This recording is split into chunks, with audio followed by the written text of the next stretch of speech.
ça va bien dans la pluie glacée,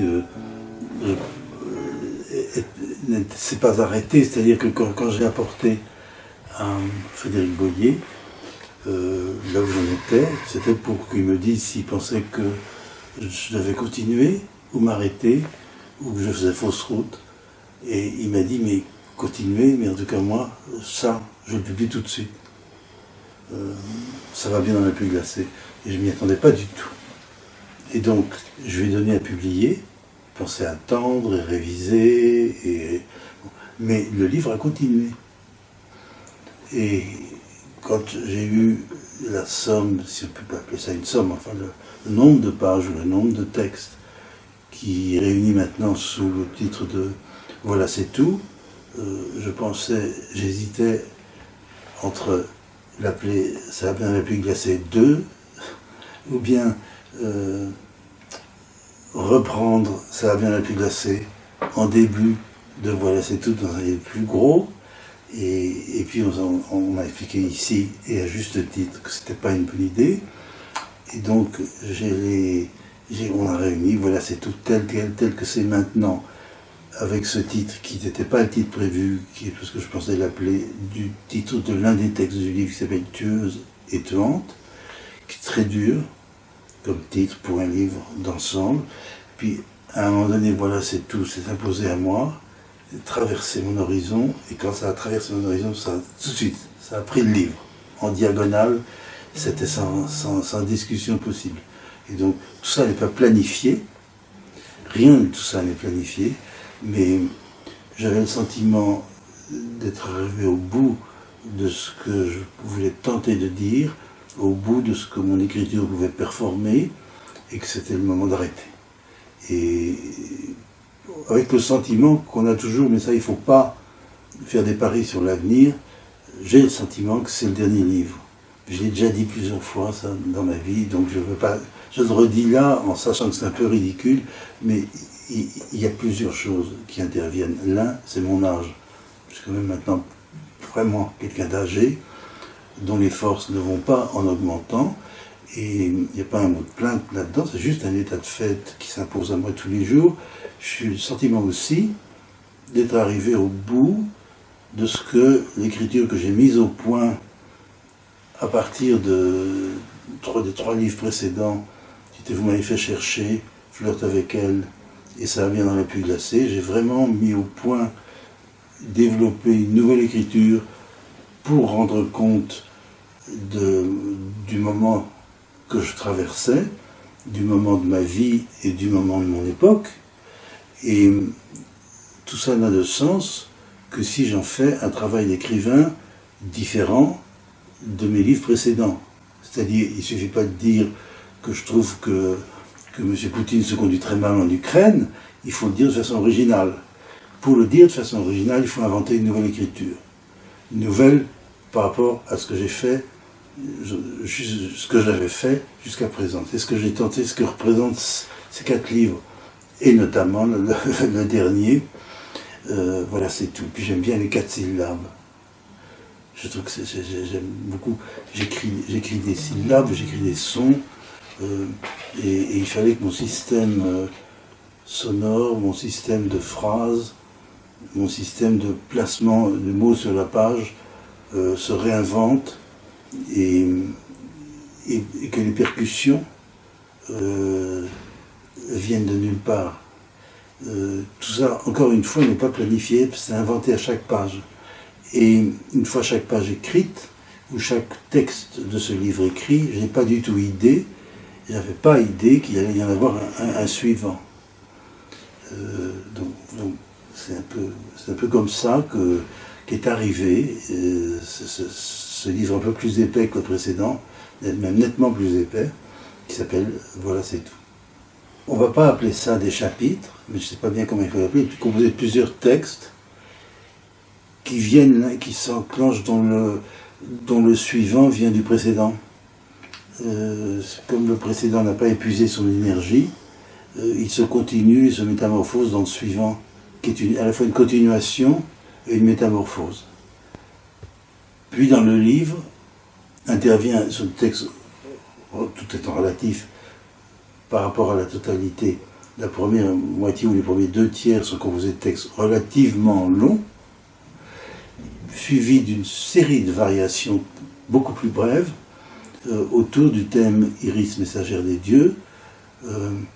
Mais autour de ce thème est à comprendre. Le thème, c'est la sculpture de Rodin, c'est elle qui est le thème. C'est pas un élément de la mythologie grecque, bien que ça en vienne, et c'est pas une entité abstraite, c'est une œuvre, un être poétique, puissant, une œuvre d'art qui est une sculpture, qui pourrait être une pièce de musique, qui pourrait être un poème, qui pourrait être un morceau de chorégraphie. Là, il s'agit d'une des plus belles sculptures de l'œuvre de Rodin et d'une des plus belles sculptures du modernisme, qui a fait irruption à un moment donné, avant que les variations interviennent. Elle est nommée, elle arrive dans les 2 derniers textes antérieurs à cette suite de variations. Et je tiens beaucoup à ce qu'on comprenne que une œuvre d'art est un être vivant. Peut-être plus vivant, que tout être humain. Et qu'en tout cas, moi, mon dialogue, je dialogue au moins autant avec une œuvre d'art qu'avec mon prochain, qu'avec les êtres que j'aime ou qu'avec les événements qui se produisent. Et donc là, l'élément central du dialogue récurrent, c'est cette sculpture dont il existe à Paris deux fontes qu'on peut voir quand on veut, l'une au musée Rodin et l'autre encore plus belle au musée Mayol, pour des raisons très précises, mais que je n'ai peut-être pas le lieu d'expliquer ici, mais on peut les voir quand on veut. C'est des choses très concrètes, c'est pas un tableau de Cézanne qu'on peut voir qu'en allant à New York. C'est des choses qui sont ici, dans notre ville. Et à partir de là, comme elle revenait sans cesse, cette présence poétique, je me suis dit, allons-y, faisons des variations autour d'elle. Et elle revient notamment dans le ciel de Gaza, constater les désastres,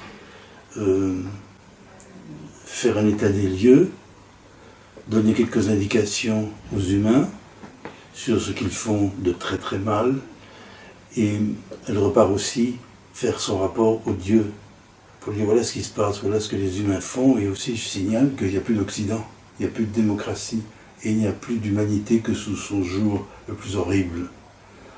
Elle dit ça, cette sculpture, dont une photographie est dans le livre, photographie de la fonte du musée Mayol, elle dit ça, et cette sculpture, elle est d'un érotisme fou, d'une féminité folle, d'une énergie sans limite, cette espèce de dynamite érotique.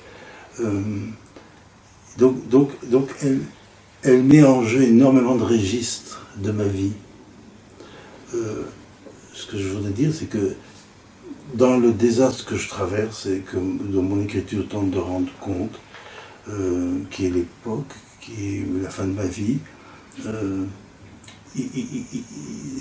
mon écriture n'est pas pour autant, je veux dire, et cependant constamment teintée d'érotisme, jusqu'à la dernière seconde. Érotisme de la langue, érotisme du son, érotisme des thèmes, érotisme de la musique, érotisme de la page, en tant que telle. Simplement la beauté de ses caractères, je vois que c'est du Dido, ça, le noir sur blanc, la disposition prose, vers, est une chose est une chose excitante quand même, et sensuelle, très sensuelle, et la sensualité est une dimension évidemment de mon travail, mais peut-être plus que jamais de ce dernier livre. Et beaucoup de lecteurs, parce qu'il y en a déjà, ce petit livre a déjà des lecteurs, m'en font la remarque de ça. Ils sont assez étonnés et assez séduits de la sensualité de l'ensemble. Au cœur d'un désastre, rappelons-le, parce que on n'est pas aux Folies Bergères, là. C'est de mon expérience, de ce qui est devenu, presque par un destin inarrêtable, de ce qui est devenu l'État d'Israël, dans sa folie d'expansion territoriale, dans son refus de considérer l'autre, c'est-à-dire les Palestiniens, comme son égal, de leur laisser avoir une existence qui est une des choses les plus meurtrières de l'histoire contemporaine, à un degré sans précédent, même si toute cette histoire évidemment n'a pas commencé il y a 2 ans. Et là, je suis étreint, torturé, bouleversé, déchiré, parce qu'il est porté atteinte, parce que toute mon empathie pour Israël se trouve combattue, que toute ma sympathie pour les Palestiniens se trouve mise à l'épreuve, et que c'est l'ensemble, une sommation d'avoir à réagir, une sommation qui m'est faite d'avoir à réagir comme écrivain. Encore une fois, en essayant, je ne peux pas dire que je l'ai réussi, mais en essayant de développer une écriture originale. Ce livre et ces événements me posent un problème d'écriture. Je suis écrivain. Ça dont il s'agit. Et si j'aborde ce problème d'écriture de façon banale, ce qui n'est pas exclu, évidemment, j'ai raté ma tentative, j'ai pas fait mon devoir, j'ai pas fait le job, j'ai pas fait mon travail. En tout cas, je peux dire que j'ai essayé de ne pas me répéter et de dire les choses en ouvrant la structure des sons, en ouvrant la structure des phrases, en ouvrant la structure des pages, en faisant qu'un bloc, une page donnée, communique avec un bloc 3 pages plus loin, et qu'on le sache, et qu'on le sente, et qu'on y revienne, et que il y ait plein de ricochets, où un mot ricoche sur un autre, une page sur une autre, et où le livre tourne sur lui-même, comme un manège déchirant. En tout cas, c'est la tentative, ça. C'est ce que j'ai tenté de faire, quoi. Et ça a nécessité, pour le réussir, dans la mesure où c'est réussi, ça a nécessité la mise au point d'une technique nouvelle, mais qui s'adapte. C'est pas que la technique est mise au point à la première page, non, elle se met au point au fil de l'écriture, elle se renouvelle et s'adapte, et se déchire, et s'ouvre au fil de l'écriture des pages, au fil du livre, au fil du déroulement, à l'intérieur de chaque texte, et d'un texte à l'autre, en essayant qu'apparaisse une partition où arrivent en même temps des choses qui relèvent de plusieurs plans existentiels différents, de plusieurs plans historiques différents, de plusieurs plans de sensibilité et de sentiments différents, de vie privée différents. Et tout arrive et il faut, évidemment, un mot ne vient toujours après un autre, mais en réalité, ça donne le sentiment que tous les mots arrivent en même temps, tous, et qu'il n'y a pas de début, et qu'il n'y a pas de fin. Et par exemple, la suppression des majuscules, c'est en sorte que le lecteur comprenne que ça ne commence pas. Il n'y a pas de commencement. C'est un train en marche. On monte si on peut, et s'il veut bien de vous. Et quand on en sort, c'est parce qu'on n'a plus de force, on saute du train toujours en marche, les choses continuent. Mais on n'a plus la force de rester, on est éjecté. Mais il n'y a pas de point final, et il n'y a pas de majuscule initiale. Et puis la ponctuation est sans cesse déplacée. Là où on attend une virgule, elle n'y est pas. Donc il y a parfois une seule phrase sans virgule de 10 lignes. Mais ça se met au point. Il faut quand même que le sens, l'impulsion, ne meure jamais. Donc ça c'est du travail d'écriture qui, encore une fois, ne précède pas la réalisation de la page. L'élément le plus prosaïque, un pot de chambre, que vous voulez, un lacet de chaussure, a la même valeur sur la page que Iris délégué par les dieux grecs, ou les grandes décisions des chefs de guerre israéliens. Je veux dire que les choses sont concrétisées et donc le fait qu'un mot est un élément physique. Il y a une physicalité de chaque chose dont le travail consiste à espérer qu'elle soit rendue universelle. Et elle est la même, quoi qu'on ait à dire. C'est-à-dire, les choses sont... je travaille au plus grand prosaïsme, mais en même temps, en faisant en sorte que ce prosaïsme soit extrêmement lyrique. Et ça, je ne savais pas que j'allais y arriver. Mais ça, c'est en route dans mes livres. Il y a quand même tellement de livres chez Perrouet, tout ça a un long chemin. Hein. Mais là, je crois que je suis allé plus loin que ce que j'avais fait jusqu'à présent. Et que, oui, si je voulais, le poème le plus abstrait de Mallarmé est là comme une chose sur la table. Comme une tasse de thé, ou je veux dire, et ça j'aime bien quand j'ai le sentiment de l'avoir réussi. J'aime bien, et puis j'aime bien que quelqu'un comme vous me disiez ça veut dire que je l'ai vraiment fait, si vous l'avez senti. Il y a eu un colloque autour du travail d'écrivaine d'Anne Portugal à l'université Paris Diderot. Les organisateurs du colloque m'ont demandé de contribuer. Et moi, j'étais très heureux, très fier qu'on me demande de contribuer à quelque chose autour du travail d'Anne Portugal que j'admire beaucoup. Mais mon travail à moi n'est pas d'écrire une dissertation sur l'écriture de quelqu'un d'autre, d'un confrère ou d'une consoeur. Et donc j'ai répondu que j'étais en train d'écrire un livre et que si on voulait bien accepter un passage de ce livre et que je le fasse diverger vers Anne Portugal en y incluant des mentions d'elle que j'étais follement heureux de faire, ça, ce travail d'inclusion, là où elle était, si je puis dire, pas prévue.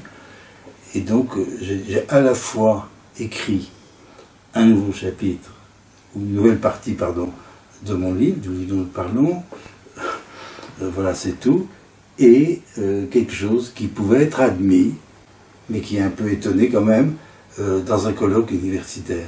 Voilà. Voilà. Mais là aussi, rien, tout ça n'était prévu, hein, rien. L'homme que je suis aujourd'hui est assez proche peut-être encore du jeune homme que j'étais. Mais entre-temps, il est devenu un écrivain. Et ce que je n'ai pas pu écrire à propos de la guerre d'Algérie, j'ai tenté de l'écrire à partir de En laisse et de cette extraordinaire photo d'une soldate américaine tenant en laisse des prisonniers irakiens. Et là, je me suis dit, cette fois-ci, tu t'engages, tu y vas, tu écris sur le réel historique insupportable que tu traverses. Bon, ça, c'est une des réponses à la question. La deuxième réponse, c'est la culpabilité. Étant français, je considérais que j'étais coupable de tout ce que les Français commettaient en Algérie. De tout ce qui... J'ai vu des choses, on ne va pas revenir là-dessus, mais j'ai vu le pire qu'une armée puisse commettre contre un peuple, le peuple algérien, contre les Arabes. Que les Européens, sous le nom de Français, commettaient comme violence, fusillade, exécution sommaire, torture et persécution totale. Bon. Donc, étant français et portant un uniforme français, et même ne l'aurais-je pas porté, je me sens encore aujourd'hui coupable de tout ce qui a été commis. Et je voudrais ajouter quelque chose qui va peut-être vous surprendre et vous paraître peu vraisemblable, et qui cependant est vraiment vrai.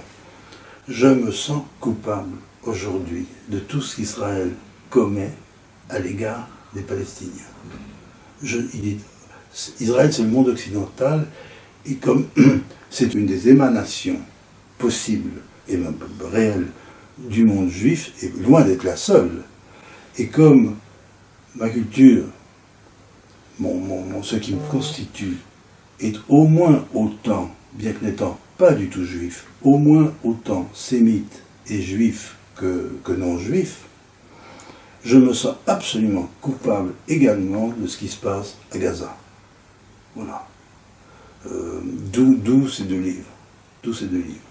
Et le sentiment de culpabilité traverse toute ma vie. Toute ma vie. C'est de ta faute.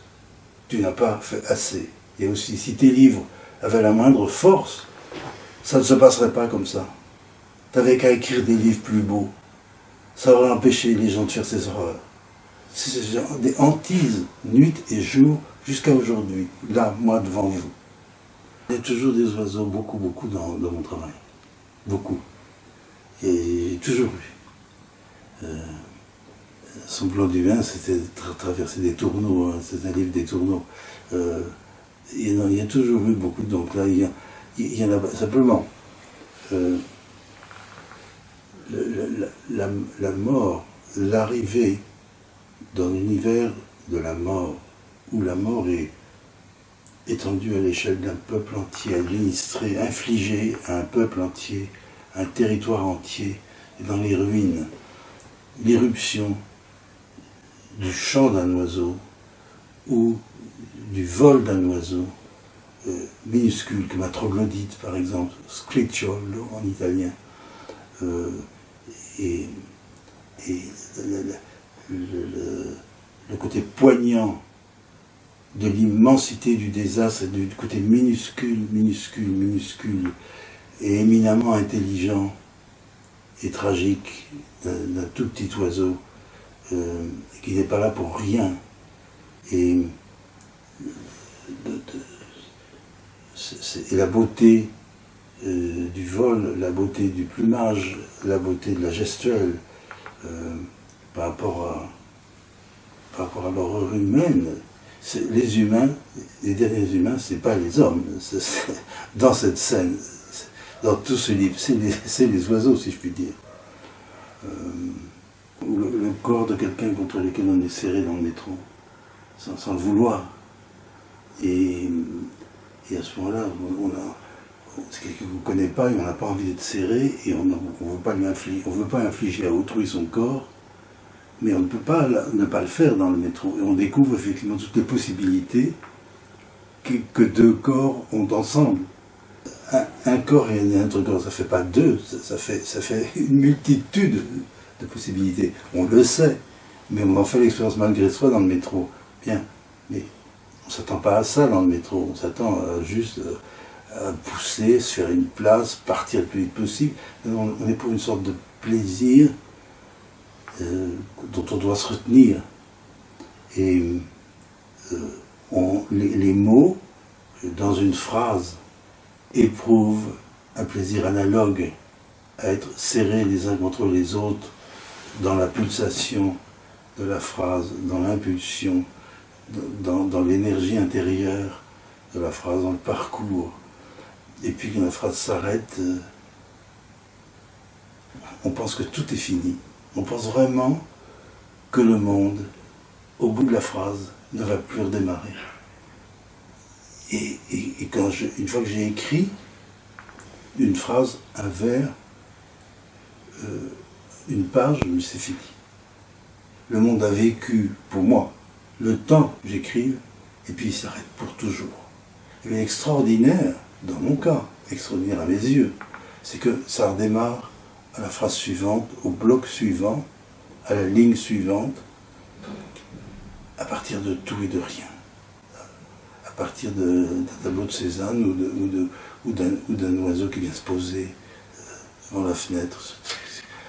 Et donc il y a à nouveau une blessure, une explosion et une possibilité de vie et un risque, et on redémarre comme si on n'avait jamais commencé. C'est curieux. Chaque nouvelle phrase, c'est comme si on n'en avait jamais écrite avant. Et voilà. Moi, j'ai eu beaucoup de chance de pouvoir vivre l'écriture comme je l'ai vécue. Excuse-moi de parler au passé, parce que c'est ce sentiment que j'ai, mais encore une fois, on sait qu'il ne faut pas parler au passé. Mais là, 2 secondes avec vous, je parle au passé, et j'ai quand même beaucoup de chance Parce que chaque livre a pu être une expérience de la langue, une expérience nouvelle de la langue et du style. Et la question de style, c'est quand même la question essentielle. Fleur du Mal de Baudelaire, c'est un style sans précédent au monde occidental. Mais ça donne l'idée de ce que c'est qu'un style. Et après, il faut trouver, improviser, inventer un style. Mais ce que je ne savais pas, je savais bien que c'était ça qu'il fallait que je fasse, confusément, quand j'ai commencé d'écrire, mettons avec Le ciel pas d'angle, mais je ne savais pas que chaque livre aurait son style. Rose Déclic, qui vient juste après Le ciel pas d'angle, c'est un style complètement différent, c'est un système de son différent. C'est comme un architecte. Beaucoup d'architectes ont cessé de se répéter, mais d'autres se sont inventés de bâtiment en bâtiment. Et moi j'ai essayé de m'inventer de livre en livre. Et ça a été, je ne suis pas en train de vous dire que je l'ai réussi, mais je suis en train de vous dire que ça a été merveilleux de le tenter. Ça a été des éléments de l'expérience de mon existence, qui n'a pas été qu'une suite de bonheur ininterrompue, comme l'existence de personne d'ailleurs ne l'est, mais ça, cette invention d'un style livre par livre, ça a été vraiment hyper excitant et très heureux. Très heureux. J'ai une expérience d'écrivain très très heureuse. Et surtout, il faut que vous sachiez que je ne suis pas en train de dire que j'ai une expérience d'écrivain très réussie. Non, je ne dis pas, je dis qu'elle était simplement heureuse et dramatique. C'est quand même bien quand l'existence a un tempo dramatique, comme quand Lorraine Bacall traversait une pièce. C'est dans un film de Howard Hawks. Bon, c'est bien. Donc c'était bien. Et en même temps, je m'aperçois que j'ai capté tout ce que je pouvais. J'ai capté tout ce que je voyais dans la rue. J'ai capté toutes les conversations que j'entendais. Et j'ai aussi capté tout ce qui se passait dans les œuvres d'art auxquelles j'ai été confronté, et notamment dans celles qui ont contribué à l'établissement de la poétique moderne, d'une poétique moderne. Si je puis me permettre une parenthèse, l'apport de l'Amérique, des États-Unis d'Amérique, dans la poétique moderne, sur le plan de la peinture, de la danse, de la musique, de l'écriture, de la poésie, etc., a été colossal, et ça ne rend que plus cruel ce qui se passe en ce moment aux États-Unis, où tout ça est étouffé, piétiné, détruit par un fou. Mais c'est trop simple de dire que c'est détruit par un homme, parce qu'il y a quand même plus de la moitié de l'Amérique qui est à ses côtés. Donc la moitié de l'Amérique, plus de la moitié, est en train de détruire ce qu'elle a fait de beau depuis un siècle et demi. Est en train de détruire Emily Dickinson, mais vraiment de détruire. Ça ne va plus exister. Les choses n'ont jamais lieu pour toujours, mais on ne sait pas quand ça existera à nouveau. Et nous qui sommes témoins de ça, nous avons le sentiment qu'il y en a pour un bon bout de temps, et presque le sentiment que c'est pour toujours, même si, encore une fois, ce sentiment est faux. Donc, William Carlos Williams et Gertrude Stein, c'est fini. C'est fini. Merce Cunningham, c'est fini. Jackson Pollock, c'est annulé. Donc, pour quelqu'un comme moi, pour qui ça a tant compté, tout s'écroule. Tout s'écroule. La part du monde juif qui s'est incarné dans Israël s'écroule. La part du monde américain qui s'est incarné dans Gertrude Stein s'écroule. Et qu'est-ce qui me reste? Qu'est-ce que je peux faire? Dans les écoles, les enfants que je croise dans la rue parlent une langue que je ne comprends pas. En France. Et vraiment là, je veux dire que c'est dur. Je veux dire, je ne suis pas là devant vous pour me plaindre. Je suis là devant vous pour dire c'est dur, et de cette dureté, je dois faire quelque chose en tant qu'écrivain.